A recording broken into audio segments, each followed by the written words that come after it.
April 1945. The small German town of Altengrabo, 70 kilometers west of Berlin. Dawn broke cold and gray over the ruins of what had once been a schoolhouse. The windows were shattered, the walls pockmarked with bullet holes, and somewhere in the distance, the rumble of artillery had finally fallen silent after weeks of relentless thunder. Ingrid Hoffmann stood frozen behind the broken glass of a second-floor window, her fingers wrapped so tightly around a shard of glass that blood had begun to seep from her palm. She was 23 years old, exhausted from 3 years of service as a Helferinnen, a female auxiliary in the Wehrmacht, and she had been preparing for this moment for weeks. The Americans were coming. 5 years of Nazi propaganda had taught her exactly what to expect. The newsreels had shown her footage of American soldiers as savage gangsters, morally corrupt degenerates controlled by Jewish financiers. The pamphlets distributed by Goebbels himself had warned that American troops would rape every German woman they encountered, that they would burn villages and execute civilians without mercy.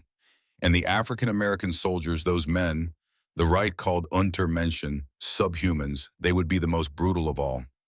Ingrid had believed every word. She had prepared herself to fight, to die if necessary. The glass shard in her hand was her last defense against the horrors she knew were coming. But what she saw through that broken window made the glass slip from her fingers and shatter on the floor below. A convoy of American military vehicles had rolled into the town square. Trucks and jeeps stretched back along the road as far as she could see, dozens of them, perhaps hundreds more vehicles than Ingrid had witnessed in her entire time serving the Wehrmacht. The soldiers who emerged from these vehicles were not the ragged barbarians she had been promised. They were tall, clean-shaven, their uniforms pressed and intact. They moved with a casual confidence that seemed almost impossible after years of watching German soldiers grow thinner and more desperate with each passing month. But it was not their appearance that made Ingrid's breath catch in her throat. It was what they were doing. In the center of the town square, a field kitchen had been set up with remarkable efficiency. American soldiers were cooking breakfast. The smell drifted up through the broken window and hit Ingrid with the force of a physical blow. Bacon. Real bacon sizzling on a griddle, the fat popping and crackling in the morning air. Coffee. Not the bitter ersatz substitute made from acorns and chicory that Germans had been choking down for years, but real coffee, dark and rich and steaming. And there, standing near a group of German children who had gathered to watch the spectacle with wide eyes, was a sight that would haunt Ingrid for the rest of her life. A black soldier, tall and broad-shouldered, easily the largest man she had ever seen, was kneeling down to meet the eyes of a little German girl. The child could not have been more than 6 years old, her blonde hair tangled and dirty, her dress torn at the hem. She was staring up at the soldier with naked terror in her eyes, the same terror that Ingrid felt coursing through her own veins. The soldier reached into his pocket and pulled out something wrapped in brown paper. He unwrapped it slowly, revealing a rectangle of dark chocolate. Then he extended his hand toward the child, offering her this treasure with a gentleness that seemed impossible given everything Ingrid had been taught about his kind. The little girl hesitated. Her eyes darted between the chocolate and the soldier's face, searching for the trap, waiting for the violence that propaganda had promised would come. It never came. The soldier simply smiled and nodded, his voice too quiet for Ingrid to hear from her window, but his meaning unmistakable. "Go ahead, it is for you." The child took the chocolate. And then she laughed. It was a sound Ingrid had not heard in Germany for years. Pure, innocent, joyful laughter, the kind that comes from a child who has just received an unexpected gift from a stranger. The soldier laughed too, a deep rumbling sound that carried up to the window where Ingrid stood paralyzed. The glass shard she had been clutching fell from her nerveless fingers and shattered on the floor. In that moment, watching an African-American soldier give chocolate to a German child, while the smell of bacon drifted through the air, Ingrid Hoffmann felt the first crack appear in the foundation of everything she had been taught to believe. But this was only the beginning. To understand why that moment shattered her so completely, you must first understand how a girl from Texas came to be standing in that window, wearing the uniform of the enemy, waiting to be captured by her own countrymen. The story of Ingrid Hoffmann begins not in Germany, but in America, in the sprawling heat of San Antonio, Texas, where she spent the happiest years of her life before fate and family obligation dragged her back across the Atlantic into the heart of darkness. If you or your family served during World War II, If you remember the stories your fathers and grandfathers told about encountering German prisoners or witnessing the aftermath of that terrible conflict, I want to hear from you. Leave your memories in the comments below. These stories matter. They are part of our shared history, and they deserve to be remembered. Now let me take you back to 1932, when 10-year-old Ingrid Hoffman first set foot on American soil and fell in love with a country she would later be forced to fight against. The SS Bremen arrived in New York Harbor on a gray October morning, carrying among its passengers the Hoffman family of Hamburg.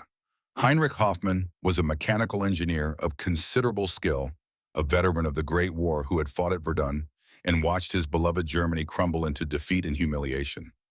When the Weimar economy collapsed and his savings became worthless overnight, he accepted a position with an oil company in San Antonio, Texas, and brought his family across the ocean to start again. His wife Elsa saw America as a gift from God. She had dreamed of escape from the cramped apartments in bitter winters of Hamburg in Texas exceeded every fantasy she had ever entertained. The sky seemed to stretch forever in every direction. The houses had yards with actual grass. The grocery stores were filled with food, more food than Elsie had ever seen in one place, and all of it was available to anyone with money to pay. She threw herself into becoming American with the passion of a convert. Within a year, her English was nearly flawless. She learned to cook Texas barbecue and chicken fried steak. She joined the local Lutheran church and volunteered for every committee that would have her. When neighbors commented on her unusual accent, she laughed and said she was working on it. But Heinrich never adapted. He carried Germany with him like a wound that would not heal. Every evening after work, he retreated to his study and listened to shortwave radio broadcasts from Berlin, his face illuminated by the soft glow of the dial, as voices from the old country filled the room with news of political upheaval and promises of national resurrection. When Adolf Hitler rose to power in 1933, Heinrich listened to the Führer's speeches with tears streaming down his face. Ingrid grew up caught between these two worlds. During the day, she was as American as any child in San Antonio. She learned English with the fluid ease of the young, quickly surpassing her mother and leaving her father far behind. She made friends with the neighborhood children, a diverse group that would have been impossible in the segregated society of Hamburg. There was Maria Gonzalez, the daughter of their Mexican gardener, who taught Ingrid to make tortillas and introduced her to the concept of quinceañeras. There was Jimmy O'Brien, the red-haired Irish boy from across the street who got into fights at school and always made Ingrid laugh. And there was Sarah Goldstein. Sarah lived at the end of the block in a house with a mezuzah on the doorframe and candles in the windows every Friday night. She was Ingrid's closest friend, her confidant, her partner in every childhood adventure worth having. The two girls were inseparable from the moment they met at school, bonding over a shared love of books and a mutual hatred of their arithmetic teacher. On Friday evenings, Ingrid often stayed for Shabbat dinner at the Goldstein house. She learned to love the taste of challah bread, that beautiful braided loaf with its golden crust and soft interior. She sat mesmerized as Sarah's grandfather told stories about the old country, about the village in Poland where he had grown up, about the journey that had brought his family to Texas.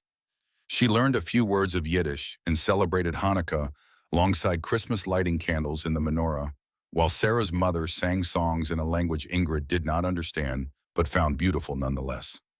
Those Sunday afternoons in San Antonio were the golden hours of Ingrid's childhood. The whole neighborhood would gather for barbecue, the smoke rising from a dozen backyard grills, as families contributed whatever they could to the communal feast. The smell of mesquite wood and slow-cooked brisket filled the air. Cold bottles of Coca-Cola sweated in tin buckets filled with ice. Someone always brought a guitar, and as the sun began to set over the Texas Hill Country, music would drift through the warm evening air, while children played and adults talked and laughed, and nobody cared where you came from or what language your grandparents had spoken. Ingrid loved Texas with all her heart. She loved the heat and the space and the sense that anything was possible if you worked hard enough to achieve it. She loved the way strangers smiled at you on the street and the way neighbors looked out for each other without being asked. She dreamed of growing up and going to the University of Texas, of becoming a teacher, or perhaps a writer, of building a life in this country that had welcomed her family with such open arms. She did not know that her father had other plans. Heinrich Hoffman never stopped listening to those radio broadcasts from Berlin. As the years passed and the Nazi regime consolidated its power, His eyes grew brighter, and his comments about Germany grew more frequent. He began receiving letters from old friends in Hamburg, letters filled with pride about the new order, about the factories humming with activity, about the autobahns stretching across the nation, about the restoration of German dignity after years of humiliation. He never shared these letters with his wife, but Ingrid sometimes saw them on his desk when she passed his study. She did not understand the significance of what she was reading. She was a child, after all, more interested in her American life than in the political developments of a country she barely remembered. Everything changed in September 1939. Germany invaded Poland, and 2 days later, Britain and France declared war. In San Antonio, the news arrived by radio and newspaper, sparking heated discussions at dinner tables and in church parking lots. For the Hoffman family, it arrived by mail. A letter from Hamburg. Ingrid's grandmother, Margaret Weber, had fallen down a flight of stairs and broken her hip. She was 72 years old and entirely alone. Her son, Elsa's brother, had died in the Great War. Her daughter had succumbed to influenza in 1918. There was no one to care for her, no one to help her through recovery, no one to ensure she did not die alone in an empty apartment. Else wanted to go immediately. She packed a suitcase before she had even finished reading the letter, prepared to cross the Atlantic and care for her mother regardless of the war raging across Europe. Heinrich stopped her. The argument lasted for weeks. Heinrich insisted it was too dangerous, that Elsa could be trapped in Germany indefinitely, that the war might spread and cut off all routes home. Else countered that her mother was alone and suffering, that family obligations transcended political considerations, that she would never forgive herself if Margaret died without a loved one by her side. The compromise they reached would shape the rest of Ingrid's life. It was Ingrid herself who suggested it during a dinner table discussion that had grown heated enough to make her younger brother leave the room in tears. "Let me go," she said. "I am 18. I can take care of grandmother until she recovers, and then I will come home. It will only be a few months."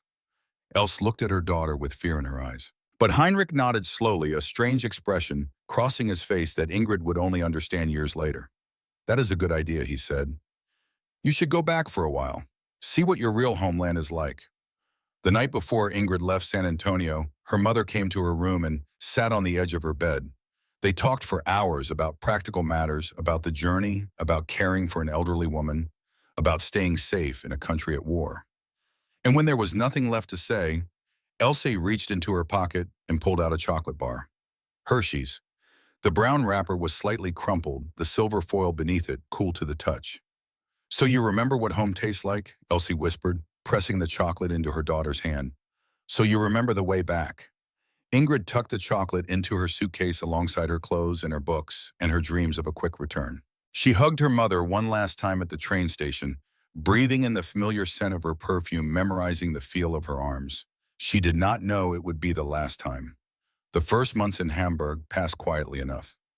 Grandmother Margaret recovered slowly but steadily, and Ingrid settled into a routine of caring for her while waiting for the war to end and the travel routes to reopen. She wrote letters home every week, long detailed accounts of her grandmother's progress and her observations about life in Germany. She kept the Hershey's chocolate bar hidden in her dresser drawer, unwrapped it sometimes at night, just to smell it, a tiny piece of Texas in the cold gray city of her birth. Then came May 1940. Germany invaded France. The Wehrmacht swept across Western Europe with a speed that shocked the world. Denmark fell in a day. Norway held out for 2 months before surrendering. The Netherlands lasted 5 days. Belgium, 18. France, the nation that had humiliated Germany in 1918, collapsed in 6 weeks. Commercial flights across the Atlantic ceased. Mail became unreliable and then stopped altogether. Ingrid found herself cut off from her family, trapped in a country that was rapidly transforming into something unrecognizable. Nazi propaganda did not work through logic. It worked through repetition. Every day the radio played speeches about German greatness and the inevitable victory over all enemies. Every week, newsreels at the cinema showed triumphant Wehrmacht soldiers marching through conquered capitals. Every month, new restrictions appeared, new requirements, new expectations for loyal citizens. And every day alone in a foreign city that was supposed to be her homeland, Ingrid felt her certainties beginning to erode. The chocolate bar lasted 6 months. She rationed it carefully, allowing herself one small square each week, savoring the sweetness as it melted on her tongue, closing her eyes and imagining herself back in San Antonio, back in the life she had left behind. But German summers are humid, and eventually the chocolate melted in its wrapper, despite all her precautions. Ingrid sat on her bed in her grandmother's attic room and scraped every trace of chocolate from the foil with her fingernail, licking it clean until nothing remained. And then she cried alone in the dark, mourning a life she was beginning to fear she would never see again. Her grandmother died in the winter of 1942. Pneumonia, the doctor said. Common in elderly patients, especially during wartime when medicines were scarce and heating fuel was rationed. Ingrid stood beside the grave in a cemetery on the outskirts of Hamburg and realized she had no reason to stay in Germany. But she also had no way to leave. The letter arrived 2 weeks after the funeral. Official stationery. A summons from the local government office. It was phrased as an invitation. The Reich required the services of healthy young women to support the war effort. Ingrid was strongly encouraged to volunteer for the Helferinnen, the female auxiliary corps of the Wehrmacht. The letter made clear that declining this invitation would result in assignment to a munitions factory or worse. 4 weeks of training in Munich. She learned to operate communications equipment, to encode and decode messages, to follow orders without question. She learned to keep her mouth shut when she heard things that made her stomach turn, references to resettlement programs and final solutions and special treatment for undesirable populations. She thought of Sarah Goldstein, her childhood friend with the warm brown eyes and the beautiful Shabbat songs. She wondered if Sarah's relatives in Europe, the family her grandfather had told stories about, were among those being resettled. She did not ask. Asking questions was dangerous. So Ingrid Hoffman, the girl from Texas who had learned to make tortillas with Maria Gonzalez and challah bread with Sarah Goldstein, put on the uniform of the Wehrmacht and served the Reich that was murdering people like her best friend's family. She never forgave herself for that silence. It would haunt her for the rest of her life. But now we return to April 1945, to the town of Altengrabau, to the window where Ingrid stood watching American soldiers distribute chocolate to German children. An hour after the black soldier gave that little girl her chocolate bar, American troops entered the schoolhouse where the Helferinnen had taken shelter. Ingrid expected violence, brutality, the fulfillment of every horror story she had heard about the American enemy. Instead, a captain named William Morrison walked through the door with an interpreter by his side and addressed the terrified women in a calm, measured voice. "You will be treated according to the Geneva Convention," the interpreter said. "You will receive food, shelter, and medical care. No one will be harmed." A woman named Frieda Baumann, a 40-year-old nurse who had once lived in Chicago before returning to Germany for her mother's funeral and getting trapped by the war, burst into tears when she was handed a small cardboard box. A K ration. Standard issue American combat food. Ingrid opened her own box with trembling hands. Inside, she found crackers, canned meat, a chocolate bar identical to the ones being distributed in the square powdered orange juice, instant coffee, sugar, and cigarettes. More food than she had seen in months, packed into a container small enough to fit in a soldier's pocket. "This is what they give their regular soldiers," Frieda whispered, her voice choked with disbelief. "This is not special treatment. This is just normal." Ingrid could not respond. She was staring at the chocolate bar in her hand, remembering her mother's gift, remembering the last taste of America melting on her tongue in a Hamburg attic room. But the true shock was yet to come. After collecting personal information from the captured Helferin, and Captain Morrison stopped in front of Ingrid and stared at her paperwork with an expression of surprise. "Hoffman Ingrid," he read aloud. "Born Hamburg, 1922. Resided in San Antonio, Texas from 1932 to 1940. He looked up at her, this German girl in an enemy uniform, who was also somehow American. Then he spoke in English, the language of her childhood, the language of Sunday barbecues and Friday Shabbat dinners, in laughter in the Texas sun. "Well, Miss Hoffman, looks like you are going home." 2 weeks later, Ingrid sat in the cargo hold of a C-47 transport plane, crossing the Atlantic Ocean toward a country she had not seen in 5 years. She was one of 47 prisoners identified as having connections to the United States being transported to Texas for special processing and evaluation. The woman beside her was Frieda Baumann, her hands folded in her lap, her face pale with exhaustion and fear. "Are you frightened?" Frieda asked as the plane shuddered through turbulence over the dark waters below. Ingrid thought about her father, who had not responded to any of her letters in 3 years. She thought about her mother, who might be waiting at the kitchen window, watching for her daughter to come home. She thought about Sarah Goldstein and wondered if their friendship could survive what Ingrid had become. "I do not know who I am anymore," Ingrid finally answered. "How can I be frightened when I do not even know who I am?" The plane flew on through the night, carrying her toward answers she was not prepared to hear, toward revelations that would break her heart and remake her soul. Because waiting for Ingrid on the other side of the ocean was not the homecoming she had dreamed of during those long years in Germany. Waiting for her was news that would destroy whatever hope she had left. Her mother was dead, and her father did not want her back. But that is a story for the next chapter, when Ingrid Hoffman returns to Texas and discovers that the country she remembered no longer exists, that the family she loved has been shattered beyond repair, and that the only path forward runs through the very people she was taught to hate. The journey from enemy to citizen, from propaganda, victim to free woman, from broken girl to healed survivor, that journey begins with the simplest things: a chocolate bar, a hot shower, a meal served without cruelty. These are the weapons that defeated Nazi ideology far more effectively than any bomb or bullet, and Ingrid Hoffman was about to discover their power firsthand. Kelly Field, San Antonio, Texas, May 1945. The wheels of the C-47 touched down on American soil with a screech of rubber and a shudder that ran through the entire aircraft. Ingrid Hoffman pressed her face against the small window, watching the runway blur past, her heart pounding so hard she could feel it in her throat. She was home. Or at least she was in the country that had once been home, the country she had dreamed about during 5 years of darkness and despair. But as the plane taxied toward the hangars and the Texas sun blazed through the windows, Ingrid felt none of the joy she had imagined. Only fear, only uncertainty, only the terrible suspicion that she no longer belonged anywhere. The cargo door opened and heat flooded the cabin. Not the damp, oppressive heat of a Hamburg summer, but something different, something Ingrid remembered in her bones. Dry heat, clean heat. The kind of heat that baked the earth and shimmered on the horizon and made you grateful for every cold drink and every patch of shade. The smell hit her next. Dust and grass and something else, something that made her eyes sting with unexpected tears. The smell of Texas. The smell of home. She descended the metal stairs on unsteady legs, squinting against the brightness after the dim interior of the plane. The tarmac stretched out before her, and beyond it, the sprawling infrastructure of an American military base in full wartime operation. Ingrid had seen military bases before. She had worked at them, lived at them, spent 3 years of her life surrounded by the machinery of the Wehrmacht. But nothing in Germany had prepared her for this. Aircraft lined the runways in neat rows, hundreds of them, more planes than she had seen in her entire time serving the Luftwaffe support staff. Bombers and fighters and transport craft, their metal skins gleaming in the sun, their engines silent but ready.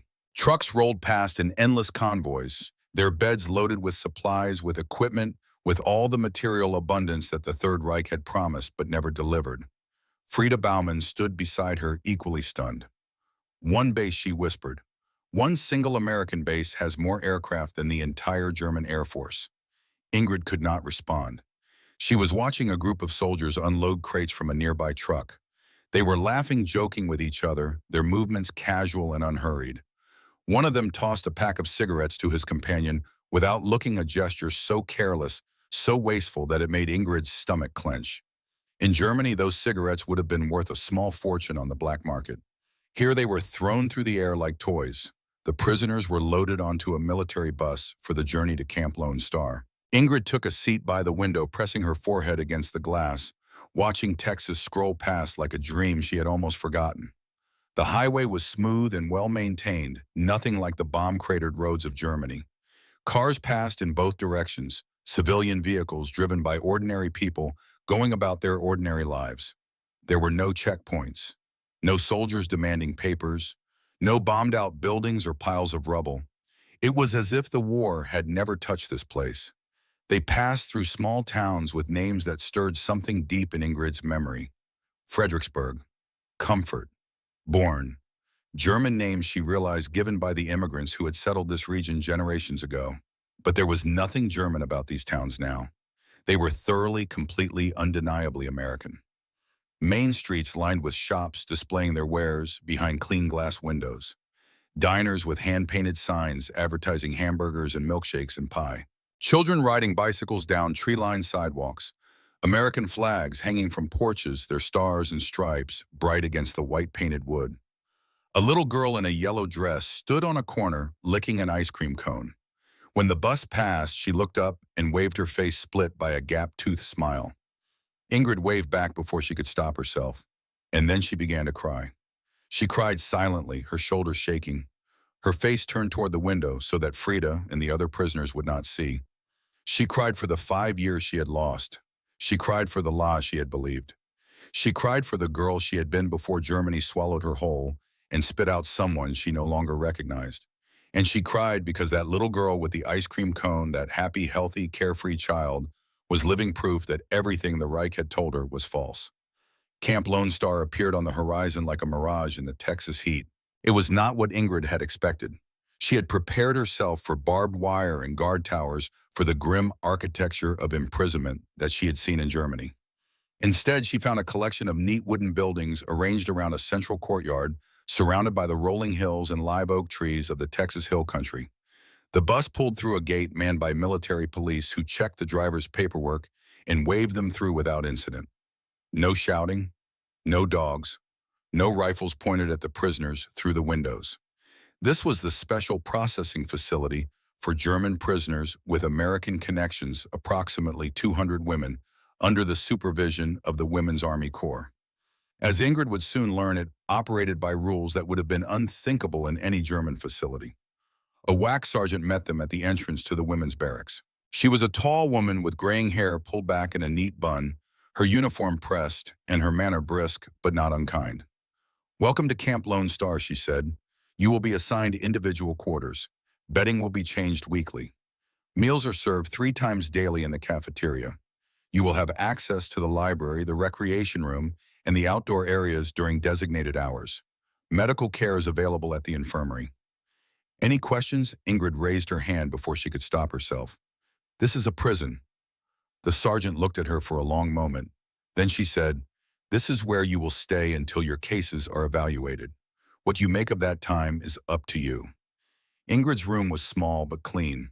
A single bed with white sheets and a wool blanket, a wooden dresser with 3 drawers, a small desk with a chair, a window that looked out over the courtyard where other prisoners were already walking in the evening light, their voices carrying faintly through the glass. She sat on the bed and ran her hands over the sheets.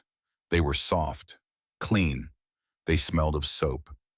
In Germany, she had shared a room with 7 other Helferinnen, sleeping on straw mattresses that were changed twice a year if they were lucky. The sheets had been gray with use scratchy against the skin, and the smell of unwashed bodies had been inescapable, no matter how hard they tried to stay clean. This single bed with its white sheets felt like a palace. Dinner that first night was served in a cafeteria that could have been transplanted from any American school or workplace. Long tables with benches, trays stacked at the entrance, a serving line where uniformed cooks ladled food onto plates with practiced efficiency. Ingrid picked up a tray and joined the line, her stomach growling despite her anxiety. She had not eaten since morning, and the smells coming from the kitchen were making her dizzy. The first cook placed a piece of fried chicken on her plate. Not a wing or a neck or the scrawny remains of a bird picked nearly clean. A full breast, golden brown and glistening with oil, the crust crispy and perfectly seasoned. The second cook added mashed potatoes, a generous scoop, fluffy and white with a pat of butter melting into a yellow pool on top. The third cook gave her green beans. Fresh green beans, not the dried legumes that had been a staple of German rations, but tender young vegetables that still had color and life. The fourth cook handed her a roll. White bread, actual white bread, soft and warm from the oven, not the dense gray stuff made from sawdust and desperation that Germans had been eating for years. And at the end of the line, a smiling woman offered her a glass of cold milk. Ingrid carried her tray to an empty table and sat down staring at the food before her. It was more than she had eaten in a single meal for as long as she could remember. It was more than many German families saw in a week. Frida sat down across from her, her own tray equally loaded. She looked at Ingrid with an expression that hovered somewhere between disbelief and despair. "This is what they give their prisoners," Frida said. "This is the standard ration. They are not treating us well. They are treating us normally. This is just how they eat." Ingrid picked up the piece of chicken. The crust crackled under her fingers. She brought it to her mouth and took a bite. The taste exploded across her tongue. Salt and pepper and herbs she could not name, the juice of the meat mixing with the crunch of the coating flavors she had forgotten existed, flooding her senses with almost painful intensity. She chewed slowly, savoring every moment, and tears began to stream down her face. She was not crying from sadness. She was crying because, for 5 years, she had been hungry, and she had not even realized how hungry she was until this moment, until this piece of American fried chicken showed her what she had been missing. Around her, other German prisoners were having similar experiences. Women wept over mashed potatoes. Women stared at glasses of milk as if they contained liquid gold. Women ate in reverent silence, their faces transformed by the simple miracle of adequate food. This was the first crack in the wall of Nazi propaganda. Not an argument, not a lecture, just a piece of fried chicken and the undeniable evidence that the enemy lived better than the master race. 3 days after her arrival at Camp Lone Star, Ingrid was permitted to write a letter home. She sat in the common room with a sheet of paper and a pen, both provided by the camp administration, and struggled to find words for everything she needed to say. Around her, other prisoners were engaged in the same struggle, some weeping as they wrote, others staring at blank pages with expressions of hopeless confusion. Dear Mother, Ingrid finally began. I am alive. I am in Texas. I am sorry I could not come home sooner. I am sorry for everything. Please write to me. Please tell me you are well. Your daughter, Ingrid. She addressed the envelope to the house on Magnolia Street in San Antonio, the house where she had grown up, the house where her mother had pressed a chocolate bar into her hands and told her to remember the way home. Then she waited. 2 weeks passed, no response. 3 weeks. Silence. 1 month after sending her letter, an envelope finally arrived. But it was not from her mother. Ingrid recognized her father's handwriting immediately. The precise angular script that he had learned in German schools, unchanged by all his years in America. Her name on the envelope looked cold, somehow formal, as if written by a stranger. She opened the letter with trembling hands. Ingrid, your mother died in 1943, heart failure. She waited for you until the very end. I have nothing to say to you. You served the enemy. You wore the uniform of the people who murdered millions of innocent souls. Do not write again. Do not attempt to contact me. I have no daughter. Heinrich Hoffmann. Ingrid read the letter once, then again, then a third time, as if repetition might somehow change the words on the page. Her mother was dead. While Ingrid had been decoding messages for the Wehrmacht, her mother had been dying alone in San Antonio, calling out for the daughter who never came home. While Ingrid had been wearing the uniform of the Reich, her mother's heart had been failing, weakened perhaps by grief, by worry, by the unbearable weight of not knowing if her child was alive or dead. And her father, the man who had nodded approvingly when she volunteered to go to Germany, the man who had told her to see what her real homeland was like, now blamed her for following the path he had set her on. Ingrid did not cry. She did not scream. She simply folded the letter, placed it in her pocket, and walked outside. The sun was setting over the Texas hill country, painting the sky in shades of orange and pink and purple. The same colors she remembered from childhood, from those endless summer evenings when she had sat on the porch with her mother and watched the day fade into night. She stood in the courtyard of Camp Lone Star, surrounded by the beauty of her homeland, and realized that she belonged nowhere. She was not German. Germany had collapsed along with the Reich that had consumed 5 years of her life. She was not American. Her father, the last connection to her family, had disowned her. She was nothing. Nobody. A ghost standing between two worlds, unable to enter either one. If you have ever experienced that kind of loss, that feeling of being completely unmoored from everything that once gave your life meaning, then you understand what Ingrid felt in that moment. And if you have not, count yourself fortunate.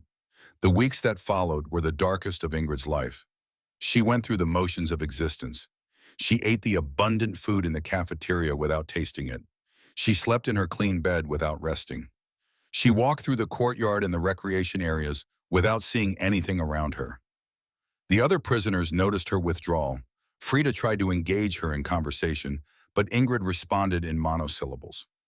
The WWII staff noted her deteriorating condition in their reports, but followed protocol, waiting to see if she would recover on her own. It was the shower that finally broke through her numbness. 2 months after learning of her mother's death, Ingrid stood in the women's bathroom, staring at the shower fixture on the wall. The camp had communal showers, 6 stations in a row each, with its own curtain for privacy. She turned the handle marked H. Water emerged from the shower head. Not lukewarm water, not cold water, but hot water, steaming and abundant flowing, as if from an inexhaustible source. Ingrid stared at it. She had not experienced a hot shower in more than 2 years. The final months in Germany had been a constant struggle for basic necessities. Water was rationed. Fuel for heating was non-existent. The Helferinnen had washed with cold water from shared basins using harsh industrial soap that left their skin cracked and bleeding. She stepped under the spray and felt the heat envelop her body. Months of tension began to dissolve as the water ran over her shoulders, her back, her legs. The soap provided by the camp was ivory white and pure, producing a lather that smelled clean and felt gentle against her abused skin. And standing there in a shower that would have been considered an impossible luxury in Germany, Ingrid finally wept for her mother. She wept for the letters at Archfond that never arrived. She wept for the chocolate bar that melted in a Hamburg attic.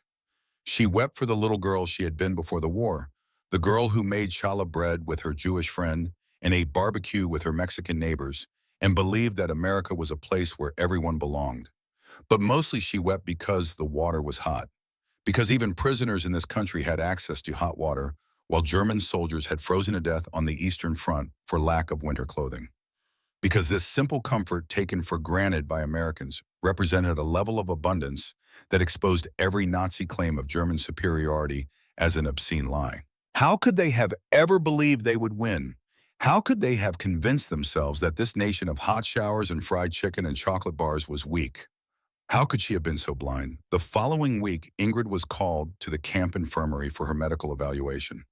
Dr. Margaret Sullivan was waiting for her in an examination room that smelled of antiseptic and clean linen. She was a woman in her mid-30s with short red hair and sharp blue eyes, wearing the insignia of the U.S. Army Medical Corps on her uniform. She gestured for Ingrid to sit on the examination table and began reviewing a file. Weight 47 kilograms at 168 centimeters, she read aloud. Severely underweight, vitamin B and D deficiencies, multiple oral ulcers indicating malnutrition, 3 teeth requiring extraction due to advanced decay. Ingrid sat in silence. She had heard similar assessments from German doctors, but those assessments had always ended the same way. Nothing to be done, resources too scarce. Try to eat better if you can find food. I am prescribing a daily vitamin supplement, Dr. Sullivan continued. The camp dentist will address your teeth next week. You need to gain at least 8 kilograms over the next 3 months. Ingrid looked up in disbelief.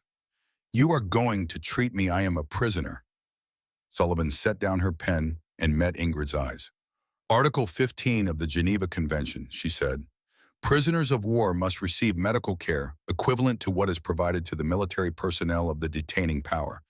You will be treated exactly as I would treat an American servicewoman. Not because you deserve it or do not deserve it, because that is the law, and we follow the law. But why? Ingrid asked the question, escaping before she could stop it. The Wehrmacht did not follow the law. The SS certainly did not follow the law. Why do you? Dr. Sullivan was quiet for a moment. Then she said, because if we treat prisoners like animals, we become the very thing we are fighting against. Wars end eventually, Miss Hoffman, but how we behave during war defines who we are forever. It was the first time Ingrid had heard an American speak about honor and principle not as propaganda, but as simple truth. And something in her chest, some frozen thing that had been locked away since she read her father's letter, began very slowly to thaw. The film screening happened on a Saturday night in July. Camp Lone Star showed movies weekly as part of what the administration called the re-education program. Most of the films were innocuous American comedies and musicals designed to demonstrate the wealth and happiness of democratic society. The prisoners attended these screenings, eagerly grateful for any distraction from the monotony of camp life. But this Saturday was different. The film was a documentary about the concentration camps. Ingrid had heard about Dachau and Buchenwald. Everyone in Germany had heard the names whispered in corners, never discussed openly. She had always understood them to be detention facilities for criminals and political dissidents, places where enemies of the Reich were held until they could be dealt with appropriately. That was what the propaganda had said. The documentary began with footage of American soldiers entering Buchenwald. At first, Ingrid did not understand what she was seeing. The shapes on the screen were too strange, too wrong to be human bodies. But then the camera moved closer and the truth became undeniable. Corpses stacked like cordwood. Thousands of them. Tens of thousands. Skeletal remains piled in heaps so vast they defied comprehension. And then the living. If they could be called living. Creatures that had once been human reduced to skin stretched over bone, staring at the camera with eyes that had witnessed horrors beyond imagination. The gas chambers, the ovens, the mass graves, and on the striped uniforms of the prisoners sewn over their hearts, the yellow Star of David. Sarah Goldstein, her childhood friend with the warm brown eyes and the challah bread and the Shabbat candles. People like Sarah had been sent to these places. People like Sarah's grandfather, who told stories about the old country. People like Sarah's mother, who had welcomed Ingrid into her home and treated her like a second daughter. And Ingrid had served the regime that did this. She had worn their uniform. She had decoded their messages. She had been part of the machine that made this possible. Halfway through the documentary, Ingrid bent over and vomited onto the floor of the makeshift theater. She retched until there was nothing left in her stomach, until only bile came up, burning her throat and leaving the taste of acid on her tongue. That night she did not sleep, the next night either, or the night after that. The images from the film played behind her eyes every time she closed them. The bodies, the bones, the yellow stars. 3 nights after the screening at 2 in the morning, Ingrid found herself wandering through the campgrounds. She had given up on sleep and simply walked, trying to exhaust herself enough that unconsciousness might finally come. She was not expecting to find anyone else awake. Lieutenant Samuel Goldstein sat on a bench near the garden area, smoking a cigarette and looking up at the stars.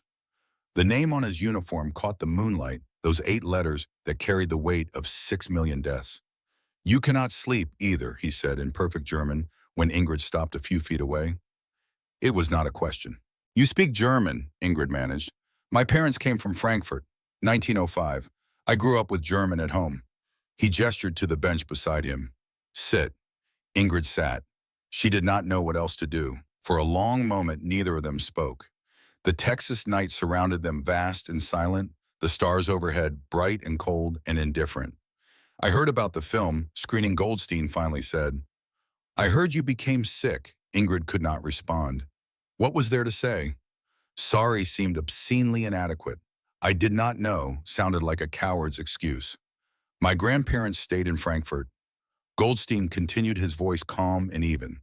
"They were too old to emigrate. In 1942, they were taken away. We never heard from them again." The words hit Ingrid like physical blows. She wanted to apologize, to beg forgiveness, to throw herself at this man's feet and confess every sin she had committed through action or inaction. But she could not speak. She could only sit and listen and bear the weight of what she had been part of. "I am not telling you this to make you feel guilty," Goldstein said. "You did not kill them. You did not order their deaths. But you served a system that killed them. And now you have to live with that knowledge." How Ingrid whispered the first word she had managed. "How do I live with it?" Goldstein was silent for a long time. He finished his cigarette and lit another, the flame briefly illuminating his face, the face of a Jewish-American officer sitting in the Texas darkness with a German woman who had served his people's murderers. "I was a musician before the war," he said. "Cello, Philadelphia Orchestra. Do you know who my favorite composers are? Bach, Beethoven, Brahms, the greatest Germans who ever lived." He looked up at the stars. Germany gave the world the most beautiful music in human history. And Germany also created the Holocaust. Both things are true. You cannot choose to remember only one. Ingrid felt tears streaming down her face, hot against her skin in the cool night air. "Do you hate me?" she asked. Goldstein turned to look at her. His eyes were dark and unreadable. "Hating you will not bring my grandparents back. Hating you will not undo what was done." He stood and dropped his cigarette, crushing it under his boot. "The question is not what you did. The question is what you will do now." He walked away into the darkness, leaving Ingrid alone with the stars and the weight of her own survival. But even in the depths of that terrible night, something had begun to change. The conversation with Lieutenant Goldstein had not absolved her. Nothing could do that, but it had given her something she had not expected. Permission to move forward. permission to become something other than what the Reich had made her. 2 weeks later, a letter arrived that would complete the transformation, not from her father who maintained his silence, but from someone she had believed she would never hear from again. The envelope bore a San Antonio return address. The handwriting was feminine, slightly slanted, achingly familiar. Sarah Goldstein had found her, and what Sarah wrote in that letter would change everything. But that revelation belongs to the next chapter of this story, when Ingrid Hoffman finally confronts the people she loved, the people she wronged, and the impossible question of whether forgiveness can exist for those who stood silent while the world burned. The letter from Sarah Goldstein arrived on a Tuesday morning in late July, carried by the same mail clerk who had delivered her father's rejection 2 months earlier. Ingrid sat on her bed in the small room at Camp Lone Star, holding the envelope with hands that would not stop trembling. She recognized the handwriting immediately. She had seen it 1,000 times before on past notes in school, on birthday cards, on the countless letters they had exchanged during their childhood friendship. Sarah, her best friend, the girl who had taught her to make challah bread and light Shabbat candles, the girl whose family had been murdered by the regime Ingrid served. For a long moment, she could not bring herself to open it.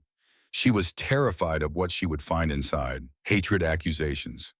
A detailed accounting of every relative Sarah had lost to the death camps. Whatever Sarah had written, Ingrid knew she deserved it. She deserved every word of condemnation that might be waiting inside that envelope. Finally, with a deep breath that did nothing to steady her nerves, she tore open the seal and unfolded the letter. Dear Ingrid, I heard you are back in Texas. My mother read about the German prisoners at Camp Lone Star in the newspaper, and she recognized your name on the list. I do not know what to write. We were best friends once. You slept at my house. You ate my mother's challah. You listened to my grandfather's stories about the old country. Then you went to Germany, and you joined their army. My family in Europe is gone, all of them. My aunt, my uncle, my cousins. They were sent to Treblinka in 1942. None of them survived. I should hate you. Part of me wants to hate you. It would be easier, I think, to hate you than to remember the girl who cried when my cat died. The girl who stood up for me when the boys at school called me names. The girl who was my sister in every way that mattered. That girl was not a killer. I do not know who you became in Germany.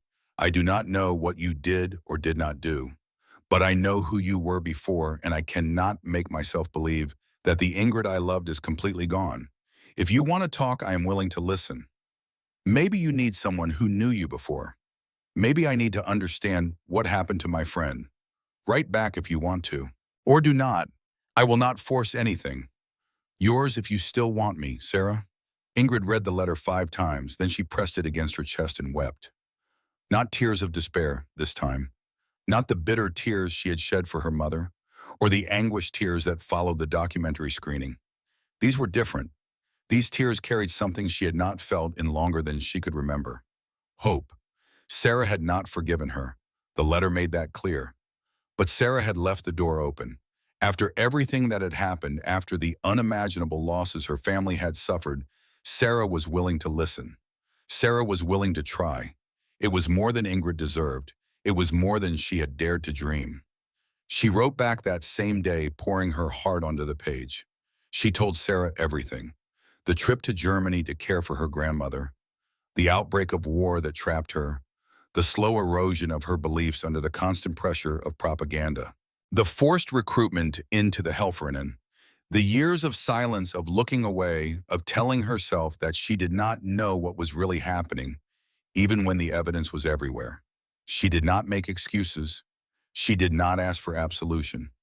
She simply told the truth, all of it, and left the judgment to Sarah. The response came 2 weeks later. It was shorter than the first letter, but it contained 4 words that changed everything. Come see me, please. The camp administration approved Ingrid's request for a supervised visit to San Antonio. It was part of the evaluation process. They explained an opportunity to assess her connections to the community and her potential for reintegration into American society. A WWII escort would accompany her, but she would be permitted to spend several hours with her friend. The drive from Camp Lone Star to San Antonio took just over an hour. Ingrid spent the entire journey staring out the window, watching the Texas landscape roll past, trying to prepare herself for a reunion she had never expected to have. The Goldstein house looked exactly as she remembered it. the white wooden siding, the green shutters. The mezuzah on the door framed that small metal case containing a scroll of Hebrew scripture that marked this as a Jewish home.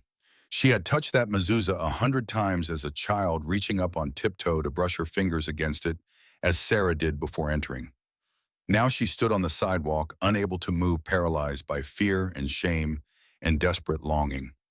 The front door opened. Sarah Goldstein stepped onto the porch. She was taller than Ingrid remembered, thinner. Her dark hair pulled back from a face that had lost the roundness of childhood. But her eyes were the same. Those warm brown eyes that had been Ingrid's first sight every morning at school, her last sight every evening before walking home. For a long moment, neither woman spoke. They simply looked at each other across the distance of 5 years and a million miles of horror. Then Sarah walked down the steps, crossed the small front yard, and pulled Ingrid into an embrace. They held each other on the sidewalk in front of the house where they had grown up together, two women who had been girls the last time they touched, and they cried. They cried for the years they had lost. They cried for the people who would never come home. They cried for the friendship that had survived against all odds, battered and wounded, but somehow still alive. "Come inside," Sarah finally said, pulling back to wipe her eyes. "My mother made challah. She has been baking all morning. I think she is nervous." Ingrid followed Sarah up the steps and through the front door past the mezuzah she did not dare to touch into the house that had been her second home. Mrs. Rose Goldstein was waiting in the kitchen. She was smaller than Ingrid remembered, her hair now streaked with gray, her face lined with the marks of grief that would never fully fade. But when she saw Ingrid, she did not recoil. She did not scream accusations or order her from the house. She opened her arms. "You are too thin," Rose said, pulling Ingrid into a fierce hug. "They did not feed you in Germany. Sit, eat. We have much to talk about, but first you eat." The kitchen table was covered with food. Challah bread, golden and gleaming, its braided surface shining with egg wash. Chicken soup with matzo balls floating in rich golden broth. Brisket that had been slow cooked until it fell apart at the touch of a fork. And rugelach for dessert, those crescent-shaped cookies filled with apricot jam and cinnamon that Ingrid had loved as a child. It was a Shabbat feast prepared on a Wednesday afternoon, a gesture of welcome that transcended everything that should have divided them. Ingrid sat at the table where she had sat 100 times before. Sarah sat across from her, and Rose took her place at the head where Mr. Goldstein had once sat before his death from pneumonia 3 years earlier. Another loss that Ingrid had not known about. Another absence that made the room feel emptier. "Eat," Rose repeated, pushing a plate toward Ingrid. "Then we talk." Ingrid picked up a piece of challah. The crust crackled slightly under her fingers, giving way to the soft, rich interior. She brought it to her mouth and tasted honey and butter and eggs, flavors that transported her instantly to childhood, to Friday evenings filled with candlelight and singing, and the warm certainty that she was loved. "Mrs. Goldstein," she began, but Rose cut her off. "Rose, you called me Rose when you were 12. You call me Rose now." "Rose." Ingrid set down the bread and met the older woman's eyes. "I am so sorry. About your family in Europe. About everything." Rose was silent for a moment. Then she reached across the table and placed her weathered hand over Ingrid's. "You did not kill them. You did not give the orders. You were a girl trapped in a terrible place at a terrible time. But I was silent. I knew things were happening. I did not ask questions. I did not try to stop anything. Many people in Germany were silent. Many people here would have been silent too if they had been in the same position. Silence is not virtue, but it is also not the same as murder." Rose stood and walked to a cabinet in the corner of the kitchen. She opened a drawer and removed a photograph yellowed with age, its edges worn from handling. She brought it back to the table and placed it in front of Ingrid. The photograph showed a large family gathered in front of a wooden house. Men in dark suits, women in long dresses, children of various ages clustered around their parents' knees. They were smiling, all of them, captured in a moment of happiness that could never be recaptured. "This is my family," Rose said. "My sister, my 2 brothers, my parents, my aunts and uncles and cousins. All of them lived in Poland. All of them are dead now. Treblinka, Auschwitz, names I cannot say without wanting to scream." She sat back down, her eyes fixed on the photograph. "I could hate every German for what happened to them. I could spend the rest of my life consumed by that hatred. And maybe I would be justified. Maybe hatred is what they deserve. She looked up at Ingrid. But if I hate every German, I become like the people who killed my family. People who hated an entire group simply for who they were. People who saw categories instead of individuals. People who let that hatred destroy their souls. She pushed the photograph aside and picked up a piece of challah. You are not my enemy. You are my daughter's friend. You are a guest in my house. And today you eat. They ate together, the three of them, as they had eaten together countless times in the years before the war. The food was delicious, each bite carrying the weight of memory and the taste of forgiveness. Ingrid ate until she could eat no more, and still Rose urged her to take another piece of brisket, another spoonful of soup, another rugelach. By the time the meal was finished, something had shifted inside Ingrid. The frozen thing that had begun to thaw during her conversation with Lieutenant Goldstein had finally melted completely. In its place was something new, something fragile but real. The possibility of healing. August 1945 brought news that changed everything. The atomic bombs fell on Hiroshima and Nagasaki, unleashing destruction that defied imagination. And on August 15th, Japan surrendered. The Second World War, the bloodiest conflict in human history, was finally over. Camp Lone Star erupted in celebration.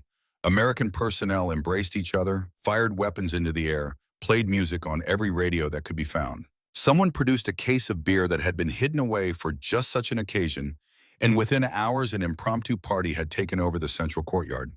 The German prisoners watched from the edges, uncertain how to react. They were still captives, still technically enemies, still waiting to learn what would become of them. But the war that had defined their lives for 6 years was over. Whatever came next, the killing had stopped. Ingrid stood near the recreation building, watching American soldiers dance with nurses and WWII personnel. The music was something called swing fast and energetic, and completely foreign to anything she had heard in Germany. The dancers moved with a joy that seemed almost indecent, their bodies loose and free, their laughter rising above the music. A hand touched her elbow. Sergeant Maria Garcia stood beside her, a broad smile on her face. Garcia was a Mexican-American woman in her 40s who ran the camp cafeteria with an iron fist and a generous heart. She had been kind to Ingrid from the first day, always making sure the German prisoners received the same portions as everyone else, always treating them with dignity, even when others did not. Today, there are no prisoners, Garcia said. Today, there are only survivors. Come, dance. Ingrid shook her head. I do not know how. Garcia laughed. I will teach you. Before Ingrid could protest, Garcia had pulled her into the crowd of dancers. The music swelled around them, and Garcia began to move, guiding Ingrid through the basic steps of a dance called the Lindy Hop. It was awkward at first, Ingrid stumbling over her own feet, but Garcia was patient and encouraging. Feel the rhythm, Garcia said. Do not think, just feel. Gradually, Ingrid began to understand. The music had a pulse, a heartbeat, and if she stopped trying to control her movements and simply let that pulse carry her, she could follow where it led. Her feet found the rhythm. Her body began to move in ways she had never moved before.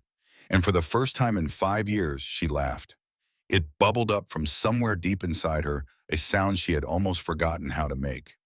She laughed at the absurdity of it all, a former Wehrmacht auxiliary dancing swing with a Mexican-American sergeant, while American soldiers celebrated the end of the war around them. She laughed because the alternative was to cry, and she was tired of crying. She laughed because she was Ella, and the war was over, and maybe, just maybe, there was still a future waiting for her somewhere. October 1945. The camp administration informed Ingrid that she had been approved for release. Her case had been evaluated. Her connections to the United States had been verified. Her conduct during imprisonment had been exemplary. There was no evidence that she had committed any war crimes or actively participated in the atrocities of the Nazi regime. She was free to go. But go where her mother was dead. Her father had disowned her. The house on Magnolia Street, the only home she had ever known in America, was closed to her. She had nowhere to live, no money, no prospects for employment. Freedom meant nothing if she had nowhere to be free. She was still wrestling with this problem when a WWII officer appeared at her door and told her she had a visitor. In the camp's administrative office, seated in a wooden chair that seemed too small for his frame, was Heinrich Hoffmann. Ingrid stopped in the doorway, unable to move. Her father looked ancient. His hair had gone completely white in the years since she had last seen him. His face was carved with deep lines, his skin hanging loose on a frame that had lost much of its former solidity. His hands resting on his knees trembled with a palsy that had not been there before. He looked up when she entered.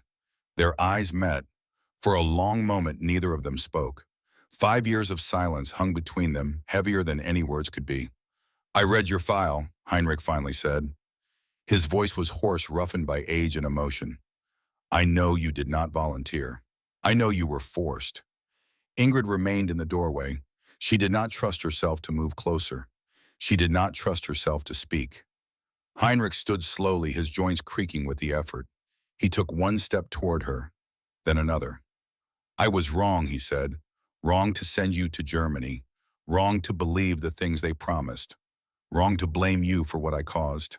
He stopped an arm's length away, close enough that Ingrid could see the tears forming in his eyes. "Your mother made me promise, before she died. She made me swear that if you ever came home, I would forgive you. I did not keep that promise. I was too angry, too ashamed." He reached out and took Ingrid's hands in his. "But I am keeping it now. Come home, if you still want to."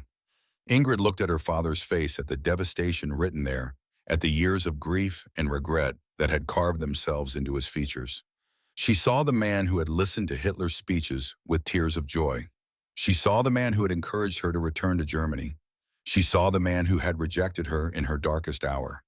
But she also saw the man who had taught her to ride a bicycle, the man who had carried her on his shoulders at the county fair, the man who had sat by her bed when she was sick, reading German fairy tales in a voice that made her feel safe. She squeezed his hands. "I want to come home," she said, "but I need to do something first. What I need to see Sarah, face to face, and apologize properly." Heinrich nodded slowly.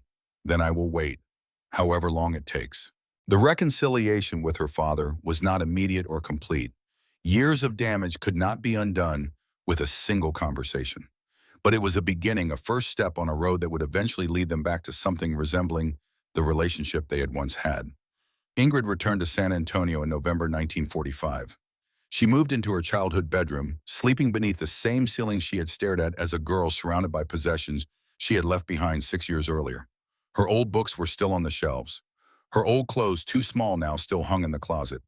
It was like stepping back in time, except that everything had changed. She found work at the military administrative office in San Antonio, using the clerical skills she had learned as a Helferin. Her colleagues knew she had been a prisoner. Some of them treated her coldly, their suspicion evident in every interaction. But others were kind, recognizing that the war had created victims on all sides and that judgment served no one. She visited Sarah every week. They talked for hours, rebuilding their friendship one conversation at a time. They spoke of the years they had lost, of the people who had died, of the uncertain future that stretched before them. Sarah introduced Ingrid to the man she was dating, a Jewish soldier named David, who had fought in Europe and came home with nightmares that would never fully fade. Ingrid shared her own nightmares and found that speaking them aloud made them slightly less terrifying. And then there was Thomas Bradley. March 1946, a Tuesday afternoon at the administrative office. Ingrid was filing paperwork when the door opened and a man walked in. Tall, brown hair, blue eyes. He was wearing a civilian suit, but something about his posture, the way he carried himself, marked him as former military. She recognized him immediately. Private Thomas Bradley, Thomas, the guard from Camp Lone Star, who had nodded at her every morning as she walked to the cafeteria, the one who had never sneered or made cruel comments, the one whose eyes had held something that might have been kindness. "Miss Hoffman," he seemed as surprised as she was. "You work here, Mr. Bradley. You have been discharged last month." "I am working for a construction company now." He stood in the doorway, neither entering nor leaving, his hat held awkwardly in his hands. "I was wondering," he finally said, "and I understand if you say no, but would you like to get coffee sometime, just to talk?" Ingrid looked at him. This man who had once held the keys to her prison. This man who had shown her small kindnesses when he did not have to. This man who was asking her, a former enemy prisoner, to share a cup of coffee with him. "Yes," she said, "I would like that." Their courtship unfolded slowly over the following months. Coffee became dinner. Dinner became long walks along the Riverwalk, talking about everything and nothing. Thomas told her about his childhood in Oklahoma, about his farmer parents who had lost everything in the Dust Bowl, about his dreams of becoming an architect that the war had interrupted. Ingrid told him about Germany, about the propaganda and the fear and the slow erosion of everything she had believed. One evening, as they sat on a bench watching the sun set over San Antonio, Thomas asked her a question that cut straight to the heart of things. What changed you? What made you see through the lies? Ingrid was quiet for a long moment. Then she said, a chocolate bar. A chocolate bar. When the Americans arrived, I was prepared to die. I believed everything they had told me about your soldiers, that you would rape and murder and destroy. She paused, remembering. Then I saw a black soldier give chocolate to a German child. Just hand it to her like it was nothing. Like chocolate was something you could just give away. She turned to look at Thomas. That is when I knew everything was a lie. A country that could give away chocolate so carelessly, that could feed its prisoners better than Germany fed its soldiers, that country was never going to lose. We never had a chance. And everything we suffered, everything we did, was for nothing. Thomas was quiet for a moment. Then he reached out and took her hand. Ingrid, I want to ask you something. And I need you to know that if you say no, I will understand. But I have to ask. She felt her heart begin to race. Will you marry me? June 1948. A small church on Commerce Street in San Antonio. The wedding of Ingrid Hoffman and Thomas Bradley was unlike any the congregation had ever witnessed. The bride was a former German prisoner of war. The groom was the American soldier who had once guarded her. The guest list was a testament to the impossible reconciliations that can emerge from the ashes of war. The Bradley family came from Oklahoma farmers and laborers who had never traveled farther than Dallas. They sat on the groom's side of the church, uncomfortable in their Sunday best, uncertain what to make of their son's choice, but determined to support him nonetheless. Heinrich Hoffman sat in the front row on the bride's side. He was 70 years old now, frail and fading, but he had insisted on attending. He had walked Ingrid down the aisle, his steps slow and unsteady, his eyes bright with tears. Maria Gonzalez was there with her husband and 2 children. She had stayed in touch with Ingrid after the camp closed, checking in periodically to make sure her former charge was doing well. Jimmy O'Brien came with his wife, his prosthetic leg hidden beneath his trousers, his smile as mischievous as ever. And in the place of honor, seated directly behind Heinrich, was the Goldstein family. Sarah stood beside Ingrid as her maid of honor. She wore a dress of pale blue, her dark hair pinned up in the style of the era, her eyes shining with emotion. Rose sat in the pew, a handkerchief pressed to her face, weeping openly as the ceremony proceeded. On the gift table near the entrance to the church, among the wrapped packages and envelopes, sat a loaf of challah bread. Rose had baked it herself that morning, waking before dawn to braid the dough and brush it with egg wash and fill the church with the smell of her love. When the minister asked if anyone objected to the union, the church fell silent. Ingrid held her breath. She knew that not everyone approved. She knew that some still saw her as the enemy, as a traitor, as someone who did not deserve happiness. The silence stretched on for what felt like an eternity. No one spoke. Thomas slipped the ring onto Ingrid's finger, and she became Ingrid Bradley. No longer German, no longer a prisoner, no longer defined by the worst chapter of her life. She was simply a woman in love, standing beside her husband, surrounded by the impossible community that had formed around her redemption. 30 years later, 1907, Columbus, Ohio, Ingrid Bradley, 55 years old, sat in the living room of the small house she and Thomas had built together. The furniture was worn but comfortable, chosen for durability rather than fashion. Family photographs covered every available surface. Children, grandchildren, the accumulated evidence of a life well lived. Thomas had died the previous year. Lung cancer, the doctor said, probably caused by the cigarettes he had smoked during the war. 28 years of marriage, 3 children, 5 grandchildren, and then he was gone. Ingrid missed him every day. She missed his laugh and his steady presence and the way he could make her feel safe just by walking into a room. But she did not regret a single moment of their life together. He had given her something she never expected to find: a second chance, a new beginning, a home. Today, a historian from the Ohio Historical Society had come to interview her for a project about women in World War II. He sat across from her with a tape recorder and a notebook asking questions about her experiences. "Mrs. Bradley," he said, "were you afraid when the American soldiers arrived?" Ingrid smiled. It was the smile of a woman who had lived through more than most people could imagine. "Of course I was afraid. We had been told that the Americans would destroy everything we valued, that they were savages and barbarians, that the black soldiers especially would be brutal beyond imagination." She paused, her eyes drifting to the window to the ordinary American street beyond. Instead, they shared everything they had. She stood and walked to a display cabinet in the corner of the room. Inside, among the family heirlooms and souvenirs, was a small object wrapped in faded brown paper. She removed it and brought it back to her chair. "This is the first chocolate bar I received," she said, unwrapping it carefully to reveal a Hershey's bar, ancient and desiccated, its wrapper cracked with age. "A black soldier gave it to me.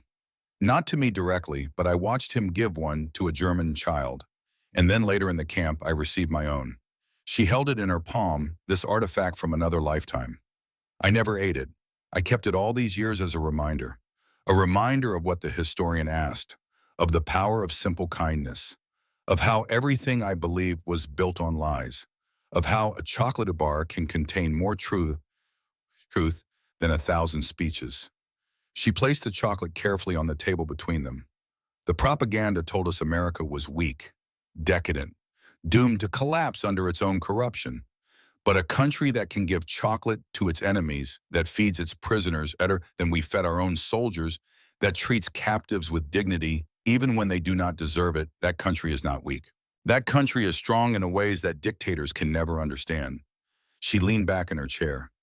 "The Nazis promised us greatness through struggle and sacrifice. They told us that scarcity would make us strong. Instead, it made us desperate and cruel. The Americans showed me that abundance creates generosity, and generosity creates loyalty that no amount of force can match." The historian scribbled notes furiously. "What would you say to young people today, Mrs. Bradley? What lesson would you want them to take from your experience?" Ingrid was quiet for a long moment. Then she said, "Never trust anyone who builds their power on hatred. Never believe anyone who tells you that cruelty is strength. And never underestimate the power of a simple act of kindness."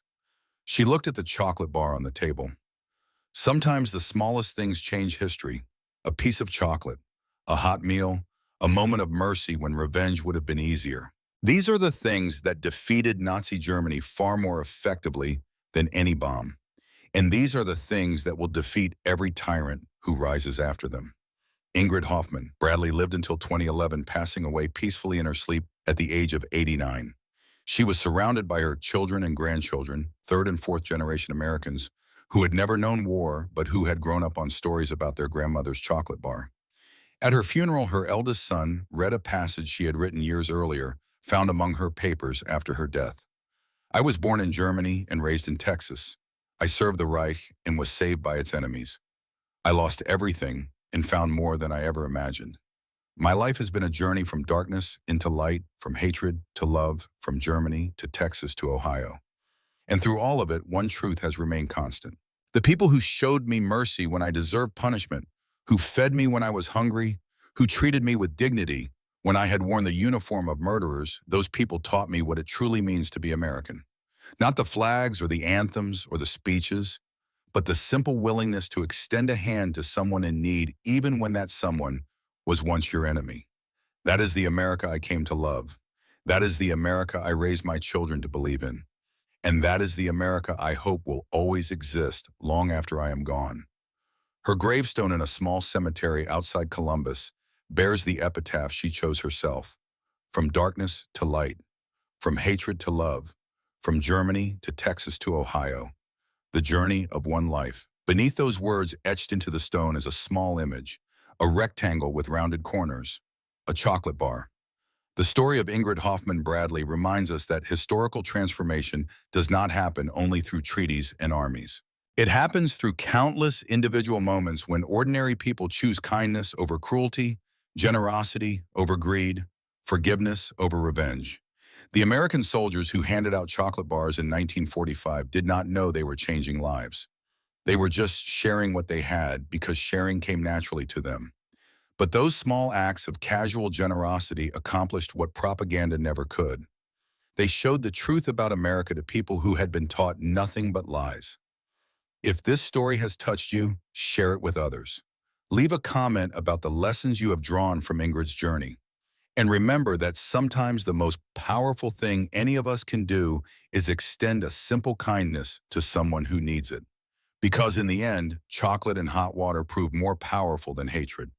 And the generosity of ordinary Americans accomplished what force alone never could. That is the legacy of the greatest generation. That is the truth that Ingrid carried with her from Texas to Ohio to her final rest. And that is the truth that still matters today in every act of kindness we choose to perform, in every hand we extend to someone in need. From darkness to light, from hatred to love, the journey continues. And it begins always with something as simple as a chocolate bar.